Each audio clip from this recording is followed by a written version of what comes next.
Hey everyone, welcome back to the channel. Today we're going through the IGCSE Maths June 2023 Paper 1 Higher, step by step. I'll show you how to approach each question, avoid common mistakes and get full marks. So, grab your calculator and let's start. Question 1. Last season, the number of goals scored by Arjun, by Simon and by Kath for their football team were in the ratio of 2:5:8. Now, Simon scored 12 more goals than Arjun. Now, this explains the difference in ratios over here for Arjun and for Simon. Because if the ratios were the same over here, it means they would have scored the same number of goals. So what is the difference in between the ratio over here? It's 3. So 3 parts will represent 12 goals. Okay, so this is the difference between the number of goals between Simon and Arjun, and which is represented by a difference of 3 when we see the ratio. So 3 parts represent 12 goals. 1 part will represent 12 divided by 3, which is 4 goals. Now the question is, work out the number of goals scored by Kath. The ratio for Kath is 8 parts. So 8 parts will be equal to 4 multiplied by 8, which is equal to 32 goals. And this is my answer. Question 2. The table gives information about the number of minutes that Abby spent walking each day in September. So for 30 days, right? Let's take a minute to understand this table and see what is happening. The number of minutes, m, from 0 to 30, and the frequency of that is 5. What does that mean? This means that for 5 days out of these 30 days, Abby has been walking in between 0 minutes to 30 minutes, so less than half an hour. For 6 days now, from that 30 days, she has spent walking from half hour to 1 hour. Now, what I want to do, because the question is, work out an estimate for the total number of minutes that she has spent walking in September. So what I want to do is I want to find an average time that she has walked, multiply it by the frequency, because then that will give me for 5 days how many minutes approximately she has walked. I will do the same for this one. So I will know for 6 days approximately how many minutes she has walked altogether. And then for 8 days how many minutes she has walked altogether. And then what I will do with all these minutes, I will add them up so as to obtain the total number of minutes. Okay, so let's try to do that. First, I will try to find the mid value or the average value. So from 0 to 30, the middle value is 15, right? The mid value over here, so 30 plus 60 divided by 2, this will give me 45. Same for this one, 60 to 90, this is 75. 90 to 120, this is 105. And 120 to 150, this is 135. Now what I will do is I will take the mid value multiplied by the frequency to get each number of minutes respectively. So 15 multiplied by 5, this will give me 75. 45 multiplied by 6, 270. 75 multiplied by 8, 600. 9 multiplied by 105 is 945. 135 multiplied by 2 is 270. Now what I will do to get my answer, because look over here, it says find the total number of minutes. So it means a sum of all of this. So I'll add all of that. So 270 added to 945 plus 600 plus 270 plus 75. This should be giving me my answer, which is 2160 minutes. So the total number of minutes that Abby spent walking in September would be 2160 minutes. Question 3. Nanad buys 60 notebooks for a total cost of 780 dirhams. So I know my buying price is 780 dirham. And the total I know is 60 notebooks. She sells 70% of the notebooks for 22 dirhams each. So out of this total, which was 100 by the way, she sells 70% of that for 22 dirham each. And then 30% will be left, which she sells for 19 dirham each. Right, so this These two will allow me to calculate the selling price. Work out Nanette's percentage profit. Okay, let's find the selling price first and then we'll move on to the profit. How many notebooks is 70%? If 100% represents 60 notebooks, so 70% would be 70 divided by 100 of 60 notebooks, which will be 42 notebooks, right? So she sells the 42 notebooks for 22 dirham each. So one will be 22 dirham. So selling price for 42 notebooks would be 42 multiplied by 22. And this will give me 924 dirham. Okay, this is the first part of the selling price. Now we have another batch which she sold for 19 dirham each. This is the 30%. Now, how will I find the 30%? So either I do 30 divided by 100 multiplied by 60 to know how many notebooks she actually sold for 19 dirham each. Or what I can do is I can take 60 notebooks, I subtract the 42 notebooks that I have, 18 notebooks that she has to sell for 19 dirham. Now, one notebook will be 19 dirham, so 18 notebooks will be sold for 18 multiplied by 19. And this will be giving me 342 dirham. So I have the second selling price as well. So what is the total selling price from here if I want to calculate it? Okay, so total selling price will be 342 added to 924, which will be 1,266 dirham. If she made a profit, then I will need to take the selling price minus the buying price. The selling price I have just calculated is 1,266. I need to subtract the buying price, which was 780. This will be giving me 486 dirham. This is the amount of profit that she has made. Now the question is, work out Nanette's percentage profit.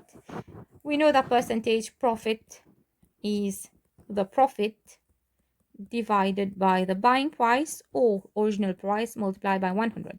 So it would be 486, which was the profit, divided by the buying price, which was 780, multiplied by 100. So let's calculate this quickly. This will be 62.323 SF. Right, so my answer is 62.3%. Question 4. The diagram shows a sketch of triangle A and triangle B on a coordinate grid. Given that triangle A has been translated to give triangle B, work out the value of D and the value of E and the value of F. Well, let's see this triangle A. So it has been translated to give triangle B. Now, firstly, what I would want to do from here is I want to find my translation vector. Now, translation vector is in the form of x, y. X shows by how much the triangle has been translated horizontally, and y shows by how much it has been translated vertically. For example, if we take this point here, minus 7, 2, if I move horizontally to a certain number of points here, and then I move vertically, I will reach this, 612, right? So what is happening over here, if I move like this in terms of x and in terms of y, I will be getting my translation vector, which is here, right?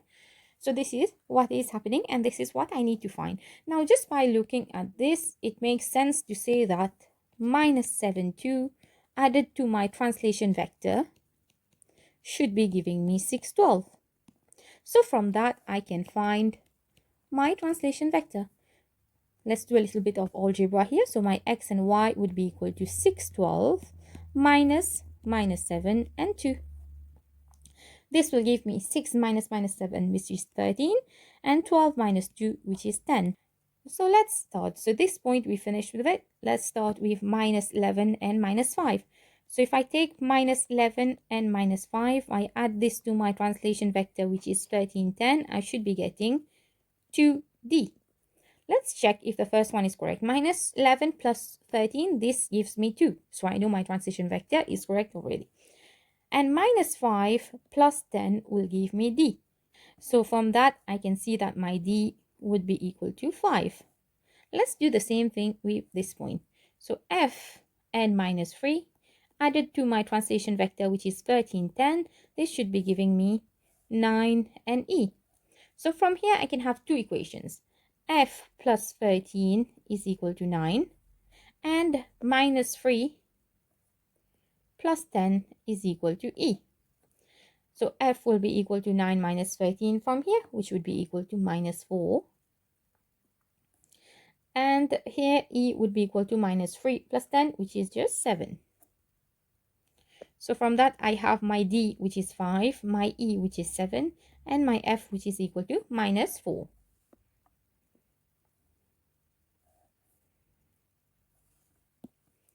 The diagram shows shape P and shape Q on a grid. Describe fully the single transformation that maps shape P onto shape Q.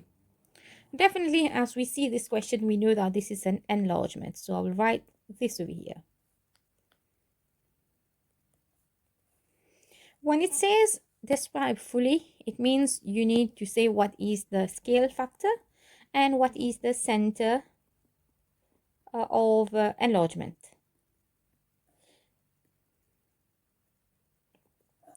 Okay, let's go first. Let's try to find the scale factor.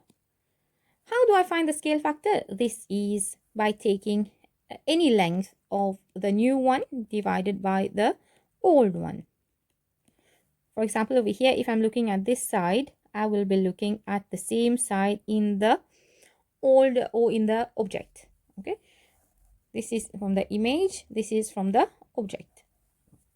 So this is 1, 2, 3, 4, 5, 6, and this is 2. So it would be 6 divided by 2, which will give me 3. So scale factor would be 6 over 2, which is 3. Now let's try to find the center of enlargement together. So to be able to do this, I will connect each point together and kind of extend the line a bit so I can see where the line all meets together. So firstly, I know that this will be a straight line, right? Because of these 2 points, which is on it. So this point and this point. Now let's see for these 2 points, this one and this one. Let's try to connect these 2 together. And then I have another 2 points, so this one and this one, which I will connect together to see where they meet. Already I know that they meet over here, right? But let's see if when I connect these 2 points and extend this line, if they still meet at the same point.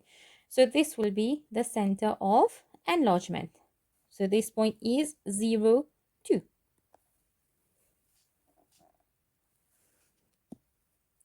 Now part C, on the grid above, rotate the shape P 90 degrees clockwise about 3, 5.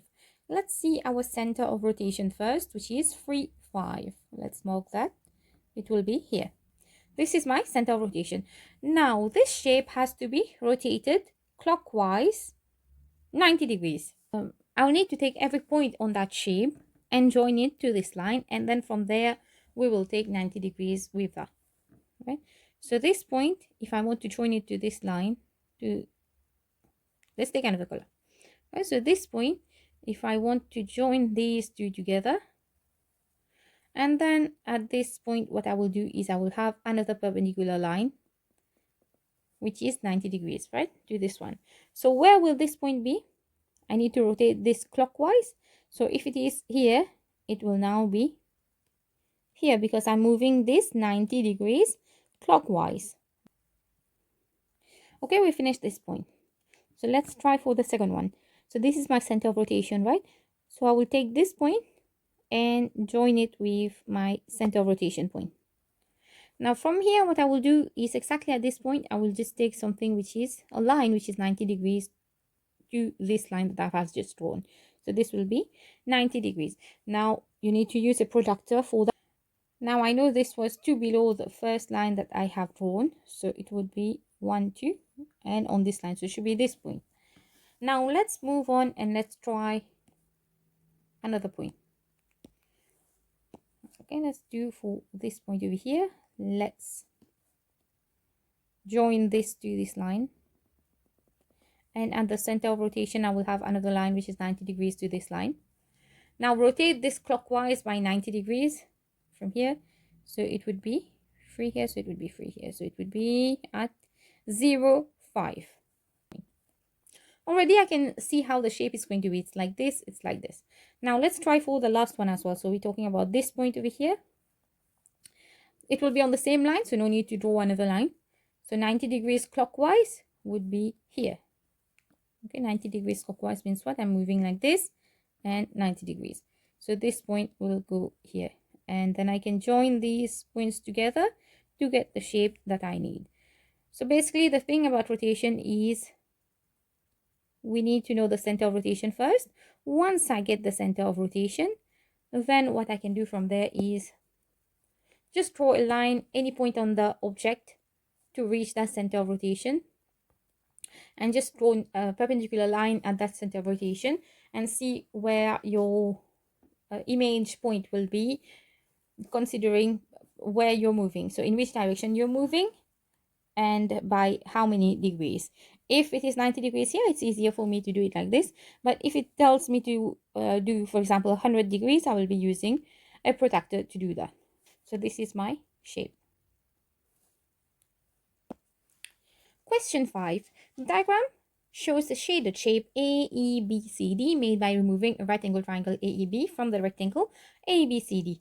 Now, work out the perimeter of the shaded shape. Now, perimeter is the length outside the shape, right? Okay, so perimeter will be what? This part, so 7.2 added to 5.4 added to 6 added to CD. I don't have this one, so I'll just keep it as CD for now. And added to DA. But I know DA would be 6 as well, isn't it? Because this is a rectangle. So my problem over here is to find CD. Now, if I take a look at this diagram, I can see that I have a right angle triangle over here with two sides, which is given to me. So if I join these two together, I can use Pythagoras theorem. Right? So AB to the squared will be equal to 7.2 to the squared plus 5.4 to the squared. Right? So the longest side to the squared is equal to the sum of the squared of the two shorter sides. So then AB would be equal to square root of this thing. So this will give me 81, and square root of 81, this is 9. So AB will be 9 centimeters. So that makes CD also 9 centimeters because this is a rectangle. So replace CD with 9 and let's see what we get for the perimeter. So 7.2 plus 5.4 plus 6 plus 9 plus 6 again. This will give me 33.6 centimeters. And here I have found my perimeter.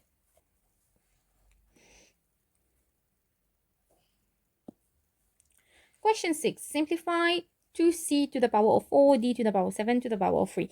Now, whenever I have two or more elements in a bracket, and the bracket itself is to the power of something, for example, ab to the power of n, then each one of them in the bracket will take the power. So a will be to the power of n, and then b will also be to the power of n. If I have a, b, c, then all the three will take to the power of n. So same thing over here, it would be 2 to the power of 3 multiplied by c to the power of 4 was second element. So this will be to the power of 3. And then I have d to the power of 7, which will also be to the power of 3. Now all I have to do is just simplify this. So 2 times 2 times 2, this is 8. And c to the power of 4 to the power of 3, I can use the power law over here, which says I can multiply the powers. So this is 4 to the power of 12 and d to the power of 21. So 8, C12, D21. Find the value of 5y to the power of 0, where y is greater than 0. Now, something to remember over here is everything to the power of 0 is 1. But be careful over here. When I see this, what is to the power of 0? Only the y is to the power of the 0. Otherwise, it would have been like this, 5y to the power of 0. So this is equal to 1.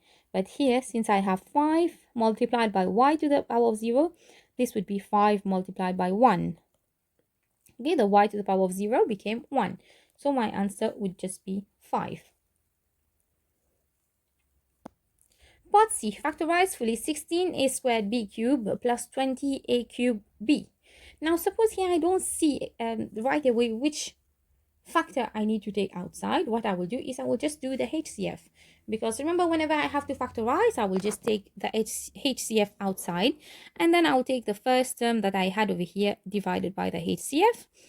And then if I had a plus, it would be plus. If I have a minus here, it would be minus. And then the second term divided by the HCF. If I have more terms, I'll just write it here and so on, right? So let's start with finding the HCF. So 16a squared b cubed and 20a cubed b. So 16 is 4 times 4, right? And 4 is 2 times 2. So this would be 2 times 2 times 2 times 2 times a or times a to the square times b cubed, right? Same for 20. 20 is 4 times 5, which is 2 times 2 times 5. So I'll just place the 2 underneath the 2. So 2 times 2. I don't have any space for 5 here, so I'll just write it over there. Multiply by a cube, multiply by b. Now HCF, what do? We take the common with the smallest power. So here we'll take the 2, here we'll take the 2. Okay, we won't take this one, no this one, because I don't have anything common. For the a, I will be taking a squared because this is the lowest power. And for the b cube and the b, I'll be taking the b. So my HCF is 4a squared b. So this is what I need to take outside of bracket. Right, so from here it would be 4a squared b. Then what I need to do is I need to take this first term over here, so which was 16a squared b cubed. I need to divide this by 4a squared b, which will give me 4b squared.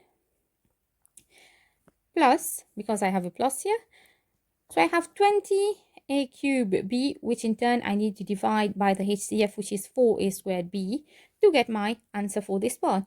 So 20 divided by 4, this will give you 5a cubed divided by a squared, just a, and then b and b will cancel out. So this is what I will get as my answer.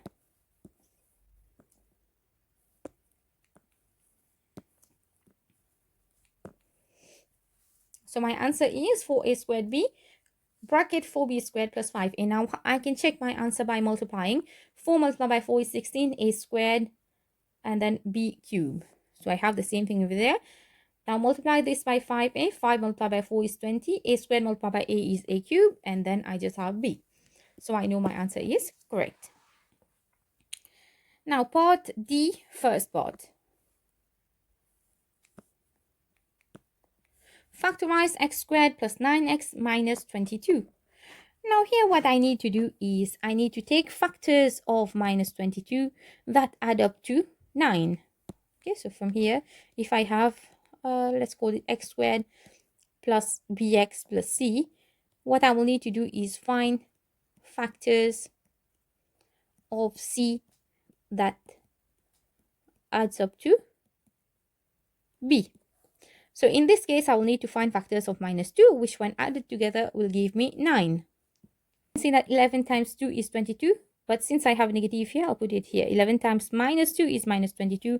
And if I add these two together, 11 plus minus 2, which is 11 minus 2, which is 9. So my answer would be x plus 11, x minus 2. And then it says, hence solve x squared plus 9x minus 22 is equal to 0. So we have already factorized this thing as to be x plus 11, x minus 2 is equal to 0. So all I need to do is just put each bracket to be equal to 0. So x plus 11 will be equal to 0, x will be equal to minus 11, and x minus 2 is equal to 0, x will be equal to 2. I have my two answers for 1 mark.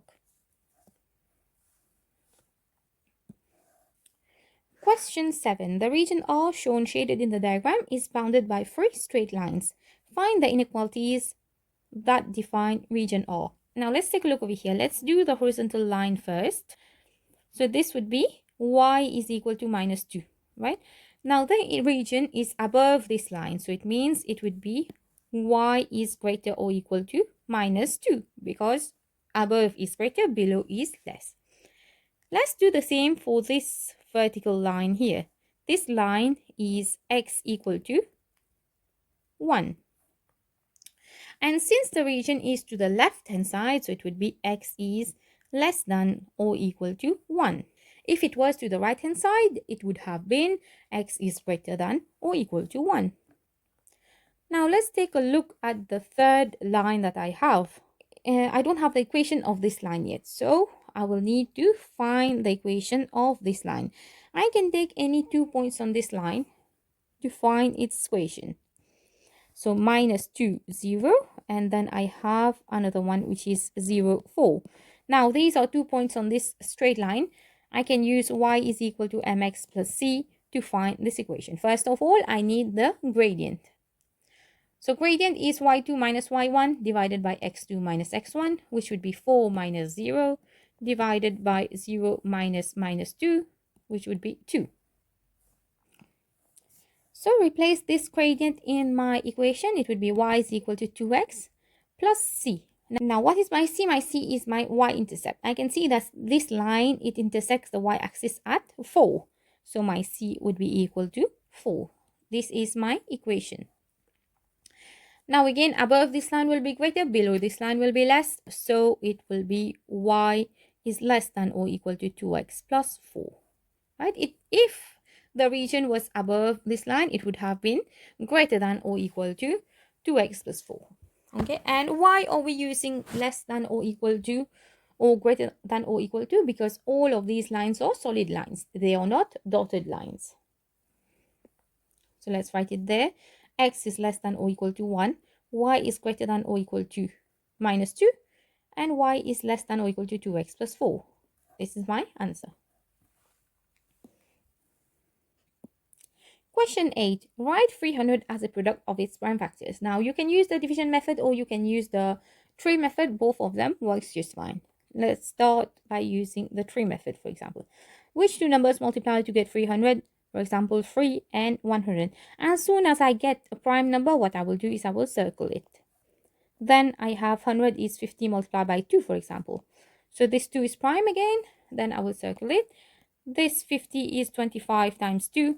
2 is prime. I will circle this again. And 25, I know this is 5 multiplied by 5. And I have got these 2, which is also prime. So let's try to write 300 as a product of its prime factors. It would be 2 times 2 times 3 times 5 times 5. Or if you want to write it in index form, it would be 2 to the power of 2 multiplied by 3 multiplied by 5 to the power of 2.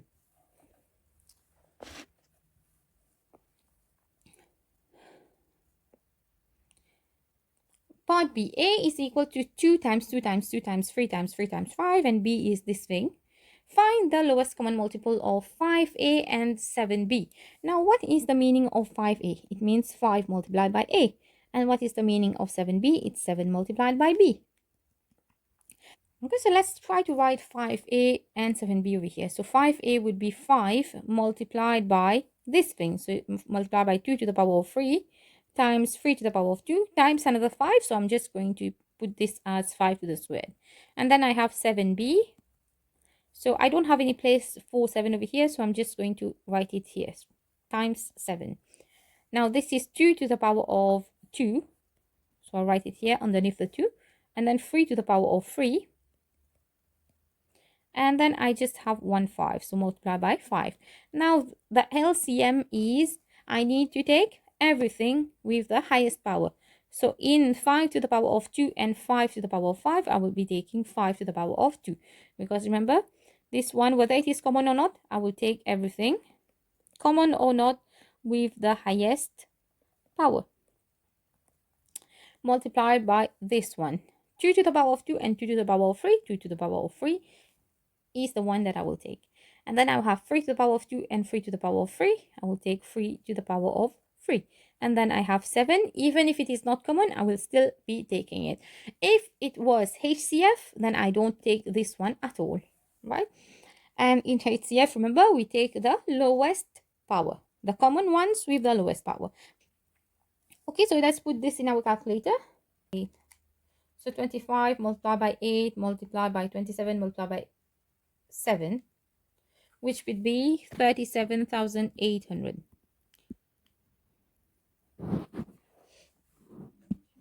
Question 9. Solve the simultaneous equation 2x plus 9y is equal to 14.5 and 7x plus 3y is equal to 8. Now, for this question, I won't be using substitution method because I don't have any variable which has coefficient 1. So I will be having to work with fractions, which I don't want. So what I will do from here is try to eliminate the y, by multiplying this second equation by 3, which will be 21x plus 9y is equal to 24. This is my second equation now, which I have changed. Let's copy the first equation from here, which was 2x plus 9y is equal to 14.5. This is my first equation. Now what I want to do from here is subtract these two so that I can get rid of this 9y. So 21 minus 2, this is 19x. This will be equal to 9.7. And then x would be equal to 9.7 divided by 19. 97 over 190, or I can write this as 0.5. 0.51. 1. Okay, and my y. So from the second equation, I can find my y to be 8 minus 7x divided by 3. And instead of x now, I will have this x over here. So 8 minus 7 times 97 over 190 divided by 3. And this should be giving me my answer, which is... So I'll just take my answer from the calculator and multiply this by 7. And then I'll do 8 minus this answer divided by 3. So it will give me 1.475. Okay, or 1.48 to 3 SF. And question number 10. Here are the test marks of 15 students. Well, they are already in order. Find the interquartile range of these marks. Now, interquartile range IQR, I get this by taking the Q3 minus the Q1. Right. So first of all, I will need to find the median or the middle value in between these two, the Q2. So how do I do that? I just need to see how many numbers I have. 1, 2, 3, 4, 5, 6, 7, 8, 9, 10, 11, 12, 13, 14, 15. So it would be 15 plus 1 divided by 2. So 16 divided by 2, this is the 8th value. So 1, 2, 3, 4, 5, 6, 7, 8. So I know this is my median, which is the Q2. So my Q2 is equal to 19, which is the middle value. So now what I will do is I will need to find the Q1 and the Q3. Q1 will be found by finding the middle value from this set, from the lower set, right? Q1 is the middle value from the lower set. Now Q3 is the middle value from the upper set. The middle value from this set. So this will be, so 3 on this side, 3 on the other side, so 15. So I know my Q1 will be 15. And my Q3 on this side will be 25. So since I know interquartile range is Q3 minus Q1, it would be 25 minus 15, which would be equal to 10. So my answer is 10. Question 11. A curve C has equation y is equal to 4x cubed plus x squared minus 20x. I need to find dy by dx. Now, whenever we are talking about a curve, then dy by dx represents its gradient at that point. So let's differentiate each term step by step. Okay, so dy by dx would be equal to, I already had 4 over here. So differentiate the x cubed, which would be 3x squared. And then differentiate this plus x squared, which would become plus 2x. And differentiate the last part, which will be minus 20. Now multiplying these two, this would be 12x squared plus 2x minus 20. Part B, find the x-coordinate of the points on C where the gradient is 4. Now we know that the gradient is represented by dy by dx. So it means this equation, 12x squared plus 2x minus 20 will be equal to 4. Now I need to solve this equation to find my two values of x. So I'll send this 4 to the other side. So 12x squared plus 2x minus 20 minus 4 is equal to 0. Or 12x squared plus 2x minus 24 will be equal to 0. Then I can divide by 2 throughout just to simplify things a bit. So it would be 6x squared plus x minus 12 is equal to 0.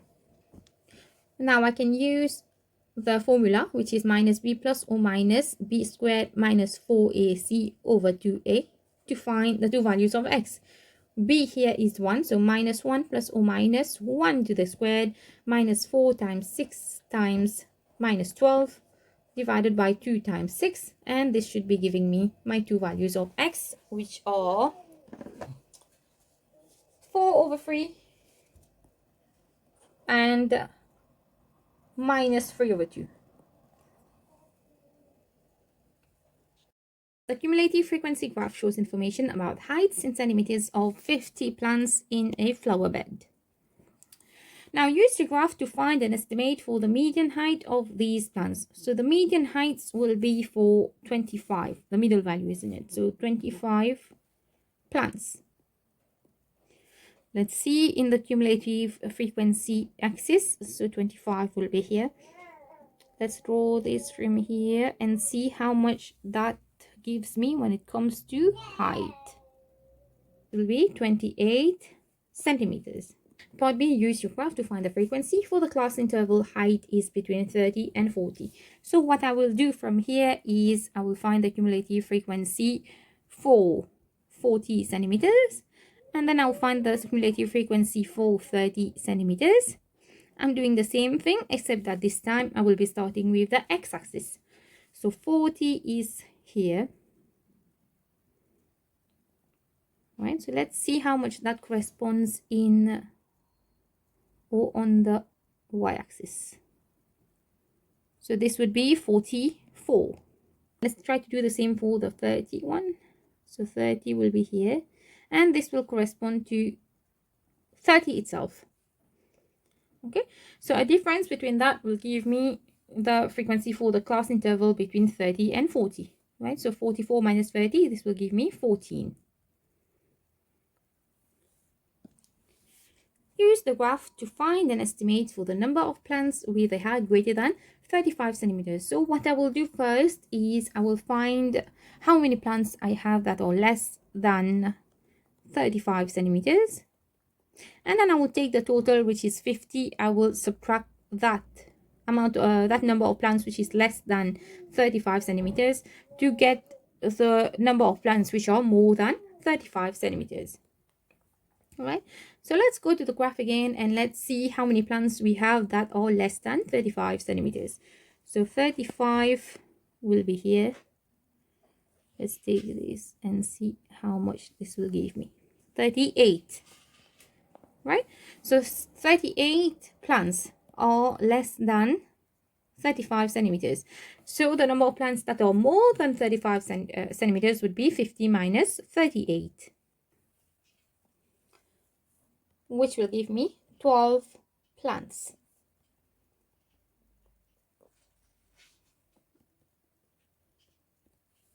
Question 13, A is the point with coordinates minus 5, 12, and B is the point with coordinates 19, minus 48. Now find an equation of the straight line that passes through the points A and B. To find the equation of a straight line, I need the gradient first. So the gradient would be equal to y2 minus y1 divided by x2 minus x1, which would be minus 48 minus 12 divided by 19 minus 5. This will give me minus 5/2 or minus 2.5. So the equation of a straight line is y is equal to mx plus c. I now have the gradient, and I can take one point here, which is minus 5/12, for example, to substitute in this equation. So instead of y, I will have 12 is equal to m, which is minus 5/2, times x, which is minus 5, plus c. So my c would be equal to 12 minus 25/2, which would be minus half. So the equation would be y is equal to minus 5/2x minus half, or I can write this as 2y is equal to minus 5x minus 1, or I can even write this as 2y plus 5x plus 1 is equal to 0. Now, if you want to work with decimal as was given in the marking scheme, you can write it as y is equal to minus 2.5x minus 0.5. All of them are correct. Question 14, factorize fully 50g squared minus 18. From here, let's try to take 2 outside. So what will be left here is 25g squared minus 9. Now, seeing this bracket inside, we can see that both 25 and 9 are square numbers. So I can write this thing as 5g to the squared minus 3 to the squared. and I had a 2 outside. I will just copy this the way it was. Now, take a look at this part. This resembles a squared minus b squared, and I know that the factorization of a squared minus b squared is a plus b and a minus b. So if I have 5g to the squared minus 3 to the squared, this part will be 5g minus 3 and 5g plus 3. And I had a 2 over there, which I will copy over here. So this will be my answer. Question 15, square root of 2 divided by this thing is equal to 2 to the power of n. Work out the value of n. Since this is the base power that I have, so what I will do is I will try to make everything on base power of 2. So square root of 2 is 2 to the power of half. I have a division sign, I'll just write it as divided by. 8 is 2 to the power of 3, right? And this thing is in turn to the power of 3.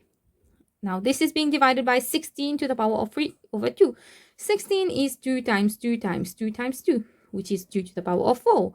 Now this is to the power of 3 over 2. So I'll just write it over here. Now let's simplify this before we move on. So it would be 2 to the power of half divided by 2 to the power of 9, right? Divided by 2 to the power of, so this would be 4 times 3, which is 12. 12 divided by 2, which is 2 to the power of 6.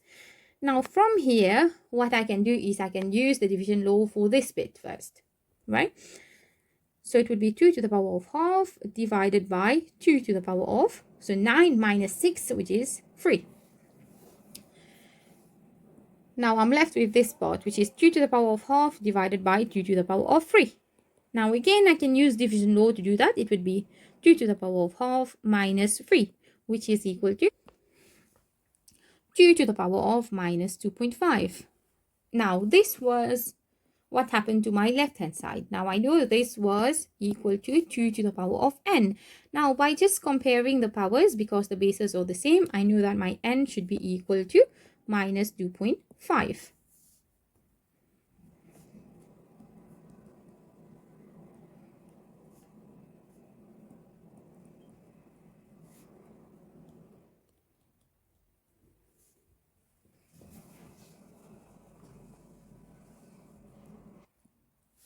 Part B, find 4% of 4.5 times 10 to the power of 157, and I need to give my answer in standard form. So 4% means 4 divided by 100, of means multiplied. So 4 divided by 100 multiplied by this thing. Now if I take a look over here, I have 10 to the power of 157 divided by 10 to the power of 2. I can use the law of indices over here. So 10 to the power of 157 divided by 10 to the power of 2, which will give me 10 to the power of 157 minus 2, which will be 10 to the power of 155.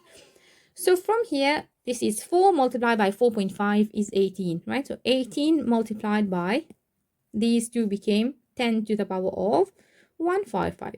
Now here my answer is not in standard form, because this 18 is greater than 10. So what I will do is I will convert this 18 to standard form first. This would be 1.8 times 10 to the power of 1. And then I already had 10 to the power of 155 over there, so I'll just write it as it was. Now I will just copy 1.8 the way it was, and from here what I will do is I will use the multiplication law, which says that if you have a multiplied in between the same bases, you can add the powers. So it would be 1.8 times 10 to the power of 156. Okay, so my answer is 1.8 times 10 to the power of 156. Question 16. The Venn diagram shows a universal set and sets A, B, and C. The numbers and letter X represent the number of elements, right? Given that the cardinal number of A union B is 42, find the value of X. So it means what? It means 9 plus 5 plus 3 plus 7 plus 12 plus X would be equal to 42, because this is the total number of elements. So X would be equal to, so this will give me 36. 36 plus X would be equal to 42, so my X should be equal to 6. Find the cardinal number of A dash, so the number of elements which is outside of A. So that would be 12 plus 7 plus 10 plus 7. and this will be 36.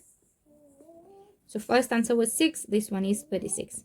Part C, find the cardinal number of B dash intersection C. So it means those elements that are outside of B and in C. Okay, intersection means and, union means or. So the elements should be outside of B, but they should be in C. Let's shade where that is. Okay, so outside of B, but in C. It would be these two. So it would be 5 plus 10, which would be 15.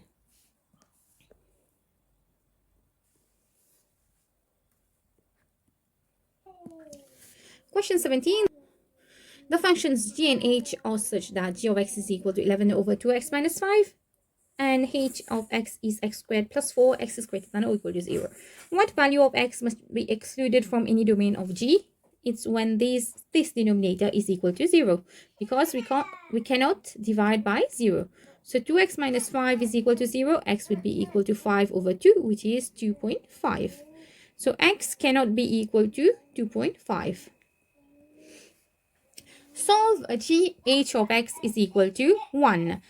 So here what I will do, I will take h of x first, and then I will put this into g. H of x is x squared plus 4. Now I will put this into g. So my g, h of x will be 11 divided by 2. And instead of x here, now I will replace this by x squared plus 4.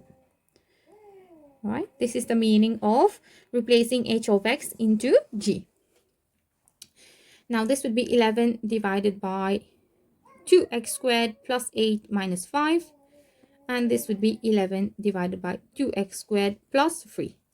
Now this thing is equal to 1. So I can send this to the other side. So it would be 11 is equal to 2x squared plus 3. So send all the x on one side and all the numbers on one side. So all the terms on x on one side, 2x squared will be equal to 11 minus 3. So 2x squared will be equal to 8. X squared will be equal to 8 divided by 2, which is equal to 4. X would be equal to plus 2 or minus 2. But since over here it tells me that my h of x, for my h of x, my x should be greater or equal to 0. So I will ignore this one. So what I will do is I will take only x equal to 2. So question number 18. The incomplete table and incomplete histogram gives information about the times in minutes that 140 people waited at a station for a train. So in total, I know I have 140 people. Now I have a table where frequency is missing. And also in the histogram, I don't have all the bars. So usually when I'm working histogram questions, I will be having two more columns over here. One which is class width and one which is frequency density. Now frequency density, I get this by taking the frequency divided by the class width. Now I get the class width by taking the upper bound minus the lower bound here. So 5 minus 0, this will give me 5. This one will be 10. This will be 15. And then another 10. And then 20. Frequency density for the first one would be 23 divided by 5, which would be 4.6. I can't find this one. I can't find this one because I don't have these two frequencies. But I can find the fourth one. So here, 18 divided by 10, this would be 1.8, 0.7. Now let's go back to our graph. Okay, there's nothing that I can do over here because this frequency density is not labeled. So I will try to work in reverse for this question. I know that the total is 140 people. And I know what is given to me is 23, 18, and 14. So it means these two rows together, this part, should be giving me 140 minus 23 minus 18 minus 14. So I'm subtracting all the frequencies that I know from the total, which is 140. So I know that the frequencies of these two, what will be all together. So the frequency of both rectangles combined will be 140 minus 23 plus 18 plus 14. And this will be 85. Now, what does this mean is that all of this area is 85. In other words, because I don't have the height over here and over here, so let's see what is being represented by this 85. So I have 1, 2, 3, 4, 5, 6, 7, 8, 9, 10. So I have 10 big squares over here. And for this one, I have 1, 2, 3, 1, 2, 3, 4, 5, 6, 7, 8. So 8 multiplied by 3, this is 24 big squares. I'm working with these two combined. So this 10 and 24 will represent 85 people. Let's write it here. So 10 plus 24, which will be 34 big squares. This corresponds to 85 people. From that, I can find the area of this part because this is 10 big squares. So 10 big squares would be 85 divided by 34 multiplied by 10. Okay, just normal proportion over here. So this is 25 people. So I already know that this is 25 people. Okay, let's go back now. I have the frequency for this one, which is 25. Let's write it here. So this is 25. Okay, now to find this frequency, what I can do is I can take that away from the 85 because I know these two combined gave me 85, right? It was here. So one of them is 25, the other one will be 85. So this part, 85 minus 25, and this will give me 60. Okay, so this is 60 here. Now I can find my frequency density now because I know frequency density is frequency divided by the class width. So 25 divided by 10, this would be 2.5. And here, 60 divided by 15, this will give me 4. Now let's go back to our graph and try to draw it over there. I know that this small part was 2.5. So for the second one, so this will be 2.5 here. The other one will be 4. So this should be 1, this should be 2 for this to be 2.5. Here I have 3, 3.5, and so on. Okay, let's draw this now. This has become very easy. So 4.6 for the first one. So 4.5 will be here. 4.6 will be here. This will be the first bar. Okay, this is 4.6. Now I have, so we finished with these two. Now I have 1.8. This is from 30 to 40. So it's this bar. All right. Now next one. 0.7 from 40 to 60. So 0.7 will be here.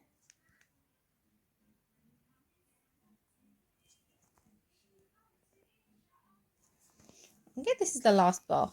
So we finished with this question. Question 19. Okay, so this diagram is given to you. OAB is a triangle, and it says M is the midpoint of OA.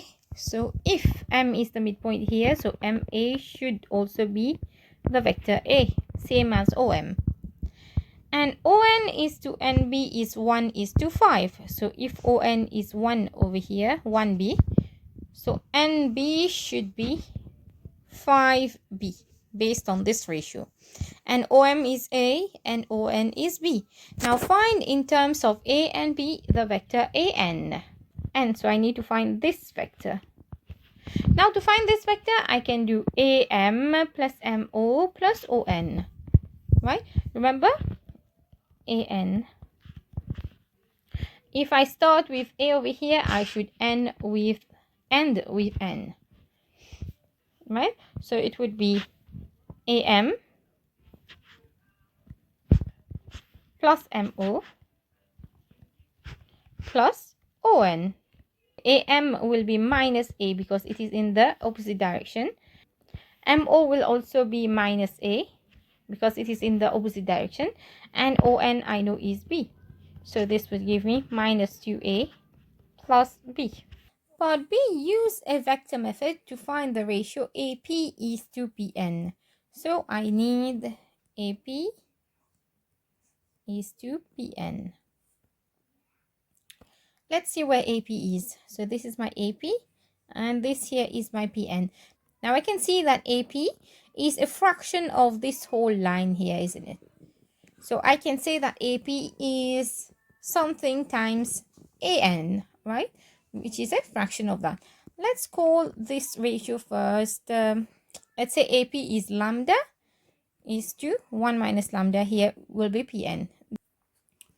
So AP is equal to lambda of AN. Because why? I'm writing it here. Because AP is a fraction of AN. If you see here in the part A, we have already got AN, which was minus 2a plus b. So it means it would be lambda minus 2a plus b. Let's expand this. So this would be minus 2 lambda a plus b lambda o plus lambda b. Okay, so now I've got AP in one form. Now I will find a different way to find AP. Let's look at the diagram again. So I've used this. I can do, so to go from here to here, I can do AM plus MP, right? Right. So AP can also be found by AM plus MP. Now AM, I know how much that is. AM is minus A because I'm moving the other direction, right? So this is minus A. But my MP, I don't know what it is. But here I can see that my MP is a fraction of MB. So if this is mu, this would be 1 minus mu in terms of its ratio. And I can see that MP will be equal to mu times MB because it is a fraction. Okay, so MP here, it will be mu times MB. And why is that? Because MP is a fraction of MB. Now let's go ahead and find MB. Again, MB, I can't find this directly. So what I will do is I will do MO plus OB, right? So let's put it over there. Mu MB would be MO plus OB. I'm writing all the steps so you can understand it better. So minus A plus mu, MO is minus A, and from the diagram OB would be 6B, right? Let's expand and simplify. Minus A plus or minus mu A plus 6 mu B, which would be equal to minus 1 minus mu A. I'm just factorizing the A outside, and then 6 mu times B. Now I have AP in two different forms. I have minus 2 lambda A plus lambda B for AP, and I have this thing as well for AP. So now what I will do is I will compare and equate the coefficients of A and of B. So let's say comparing. In this case, minus 2 lambda would be equal to minus 1 minus mu because this is the coefficient of A. Okay, so for A, so minus 2 lambda would be equal to minus 1 minus mu. Comparing the part B, so I know that lambda will be equal to 6 mu. From here, I can replace this directly over there because instead of lambda, I will be writing this by 6 mu. So minus 2, 6 mu is equal to minus 1 minus mu. All right, let's zoom this a bit. So minus 12 mu would be equal to minus 1 minus mu. Send minus mu to the other side. So minus 11 mu would be equal to minus 1. Mu would be equal to 1 over 11. Now from here, I can find my lambda because lambda was 6 mu. So it would be 6 times 1 over 11, which would be 6 over 11. Now let's go back to our ratio, which we had to find. It was AP is to PN, and we wrote it as lambda is to 1 minus lambda, right? So AP is to PN was lambda is to 1 minus lambda. The AP, which is lambda, will be 6 over 11. Is to here I have 1 minus 6 over 11, which would be 5 over 11. Now let's simplify this a bit. 6 over 11 and 5 over 11 multiply by 11 throughout. This will give me 6 is to 5. So my AP is to PN would be 6 is to 5. The sum of the first 80 terms of an AP is 470. The 75th term of S is 14.5. The sum of the first x terms of S is 171. Work out the value of x and show you're working clearly. So what is happening over here is I have a sequence. Now we took finite part, which is 80 terms, and the sum of all these 80 terms is 470. The 75th term of S is 14.5. So this is T75, which would be 14.5. And the first x terms of S is 171. So the sum, let's say here I have x terms. So this sum would be equal to 171. So work out the value of x. So I want to know how many terms I have over here.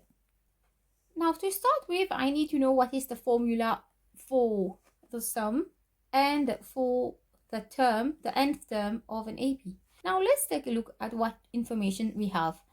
The sum of 80 terms is 470. So it means that S of 80 would be equal to n, which is 80.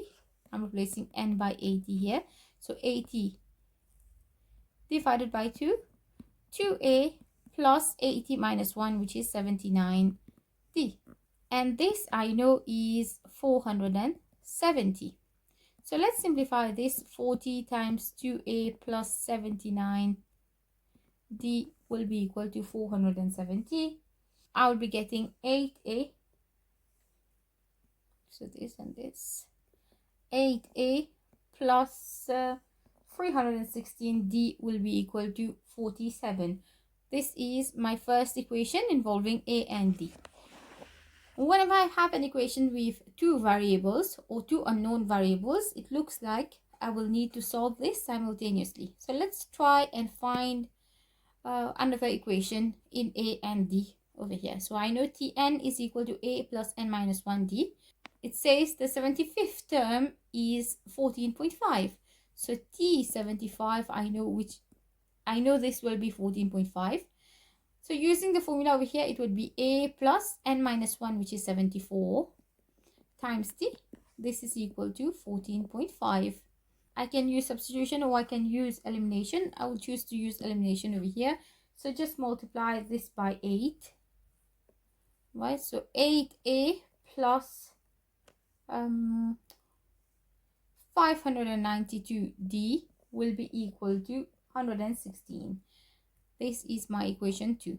And the first equation was 8a plus 316d was 47. Let's subtract these. So 8a and 8a will be cancelled out. I will be left with minus 276d is equal to minus 69. And from that I can find my d, which is 1 over 4. Or 0.25.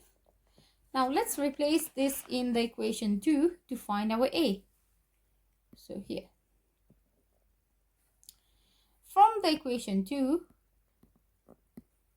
a would be equal to 14.5 minus 74d. So 14.5 minus 74 times 1 over 4. This will give me minus 4. So from these, I've got my a, which is minus 4, and my d, which is 1 over 4. The sum of the first x terms of S is 171. Okay, let's replace x in this formula. So S of x will be equal to n over 2, which is x over 2, 2 times minus 4 plus n minus 1, so x minus 1 times d. d was 1 over 4. Let's simplify this further and equate that to 171. So x over 2 minus 8 plus 1 over 4x minus 1 over 4. Okay, here we can simplify minus 8 minus 1 over 4. Okay, so minus 33 over 4 plus 1/4 x multiplied by x over 2. This will be equal to 171. Let's continue simplifying. So minus 33 over 8 times x plus 1 over 8 times x squared will be equal to 171. Let's multiply by 8 throughout to get rid of these denominators. So minus 33x plus x squared will be equal to 171 multiplied by 8, which is 1368. Okay, let's put all of them on one side. So x squared minus 33x minus 1368 will be equal to 0. Let's replace this in our quadratic formula. So x is equal to minus b plus or minus under root b squared minus 4ac over 2a. Here my a is 1, my b is minus 33, my c is minus 1368. So let's put this in our calculator. 33 to the squared minus 4 times 1 times minus 1368. Right, let's square root that. 65, 61. I will be getting 81. So it would be minus b. So minus 33 plus 81 divided by 2. So let's see. This is plus or minus. So 81 plus 33 here divided by 2. This will give me 57. Or what I can do is I can 33 minus 81 divided by 2. This will give me minus 24. But remember, what is it that we're looking for? We're looking for x, which is the number of terms. So this is why I will reject this negative 1, because x cannot be less than 0. So my answer will be x is equal to 57. Question 21. A curve has equation y is equal to f of x. There is only one turning point on the curve. The coordinates of this turning point are 6, 5. Write down the coordinates of the turning point of the curve with equation y is equal to f of x minus 4. Now, since this minus 4 is inside the function instead of outside, okay, what I mean is if it is not in this form, if it is not in the form of f of x plus 4 or minus 4, rather this 4 is inside the function, what we will do is we will be doing a translation on the x-axis. Okay. Now, when we have minus here, it means I'm moving to the right.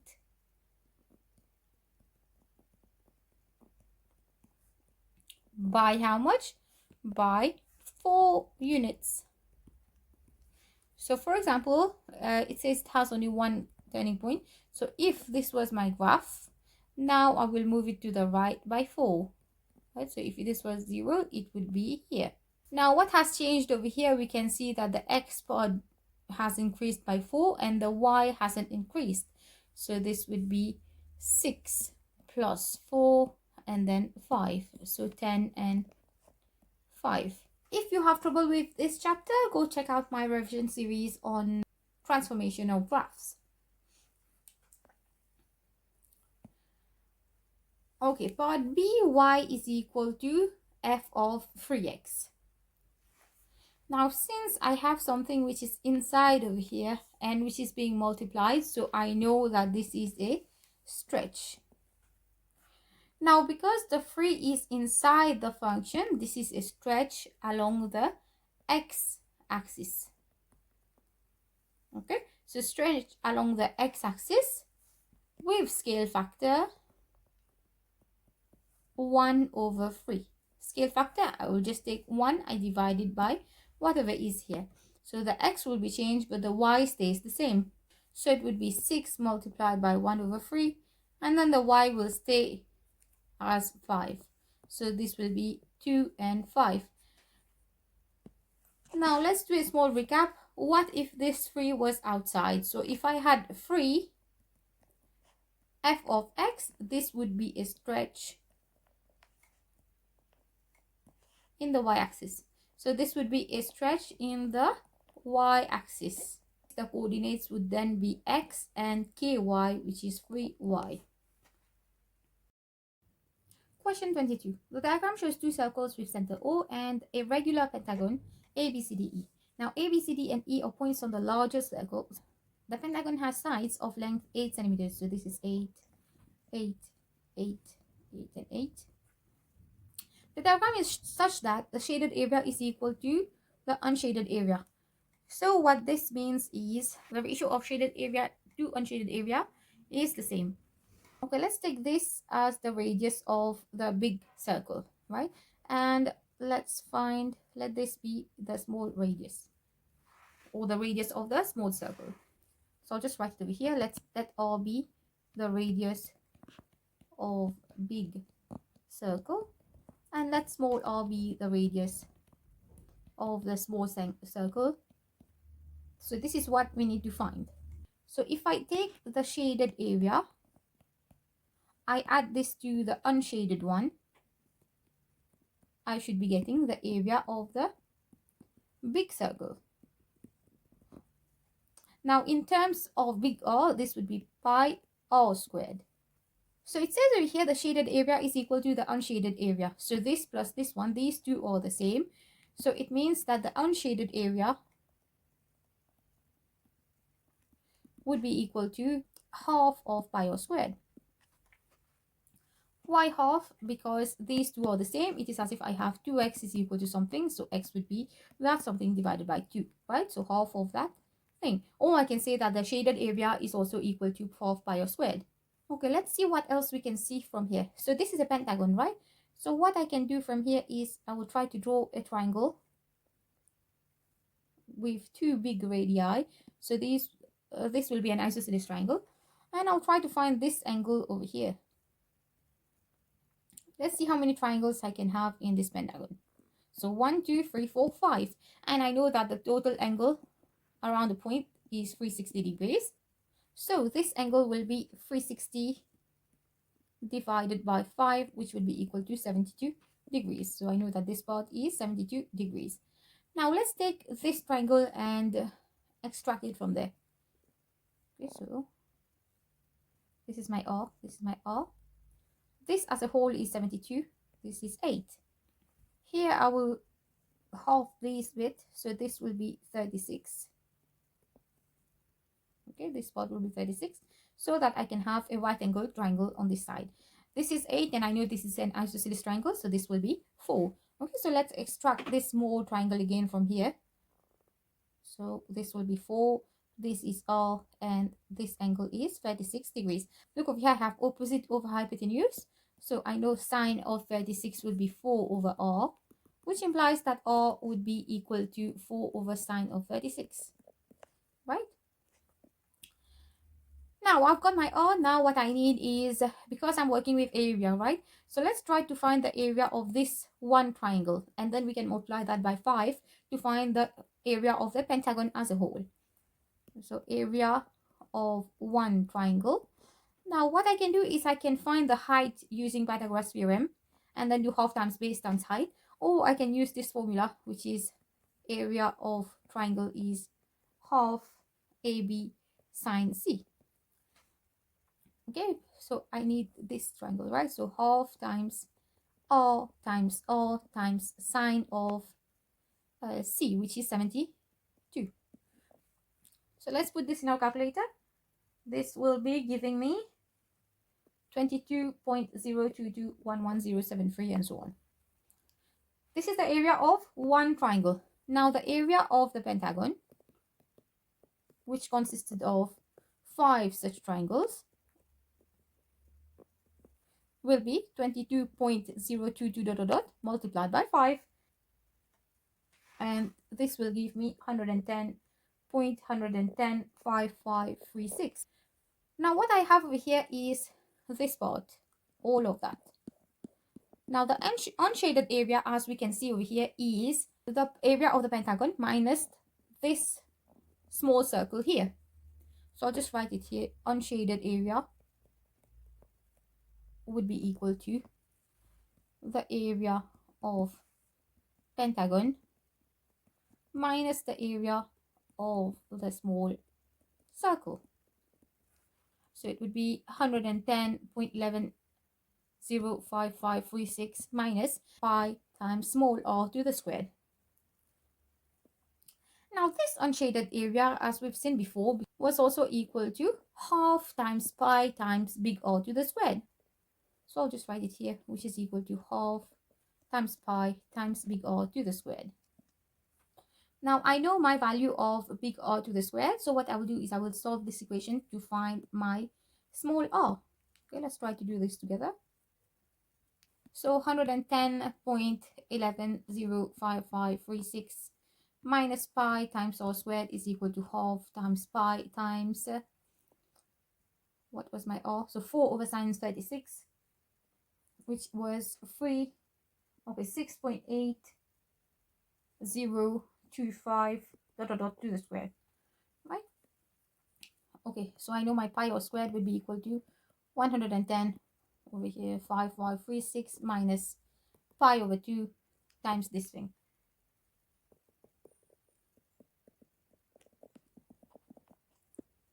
Okay, so I'll put this in my calculator and divide this by pi to find my r squared. So r squared will be equal to 37.365666404 divided by pi, which would be equal to 11.89386027. So my r would be the square root of that, which is 3.4523 SF. Question 23. A frustum is made by removing a small square-based pyramid from a similar large square-based pyramid as shown in the diagram. So since I know that I'm working with similarity, and I know that this 45 is the height of the big one, and 15 is the height of the smaller pyramid, so I will find my scale factor already, which is 45 divided by 15, which is 3. The height of the small pyramid is 15, the height of large pyramid is 45. The square base of the large pyramid has side length of 39. So these four would be the same because it is a square based. Work out the total surface area of the frustum. Okay, to start with, what I will do is I will draw a straight line over here which shows the height of these, and this diagonal will reach this, and I will have another diagonal like this. So what I want to do from here is I want to find a triangle which is exactly in the middle. So this part and this part. Okay, so this is the triangle that I'm looking for so that I can continue working.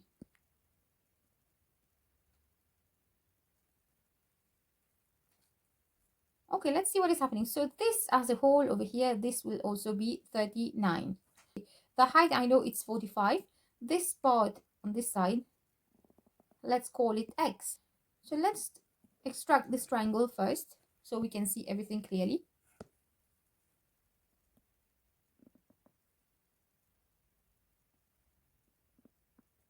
This is 45. This slanted height is x. And this as a whole is 39.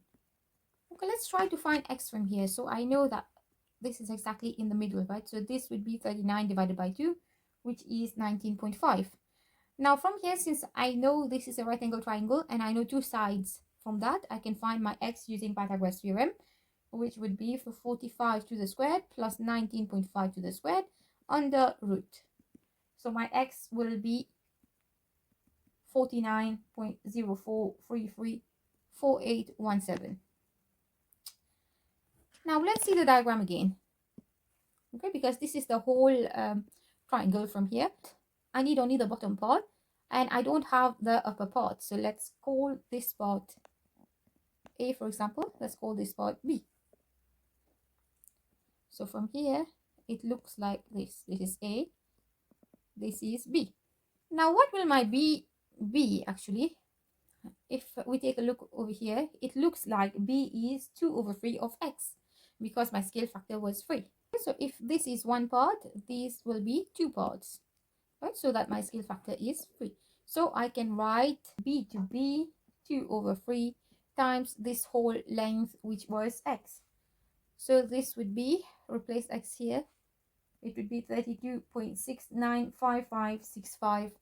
Okay, what I've got from B over here, this is the height of the trapezium.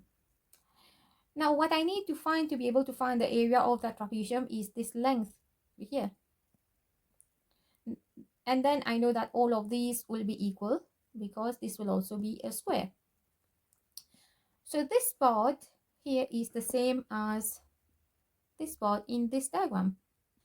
Now we can use similarity for these. Why? Because I know that this ratio to this one is 1:3. So for me to be able to get this part, let's call it C, for example. So C would be equal to 39 divided by 3 by similarity. So this would be equal to 13. Now I've got my C, which is this part. Right, I've got this part, which is 13. Now I can find the area of this trapezium. So the top part of the trapezium was 13. This bottom part I know was 39. And the height, I've calculated this to be, let's see over here, 32.6955 dot dot. I know that the area of the trapezium is half times A plus B times by the height. So this would be 39 plus 13 multiplied by 32.69 dot dot dot divided by 2. This will give me 850.0847017. Now I have 4 such trapeziums in the frustum, right? So the total frustum area would be the area of 4 trapeziums, or 4 trapezia, plus the top square that I have, plus the bottom square. Well, remember, our diagram was like this, right? This is the bottom square, this is the top square, and I have also 4 trapeziums over here. So 4 times 850.0847017 plus the top square, which was 13 times 13, plus the bottom square, which is 39 multiplied by 39. This will give me 5090.33 dot dot dot. And let's see. It says give your answer correct to the nearest whole number. So this would be 5090 centimeters squared. That's paper 1 done, guys. If this helped you, drop a like and subscribe. It really does help the channel grow. Keep practicing, guys, and I'll see you in the next one.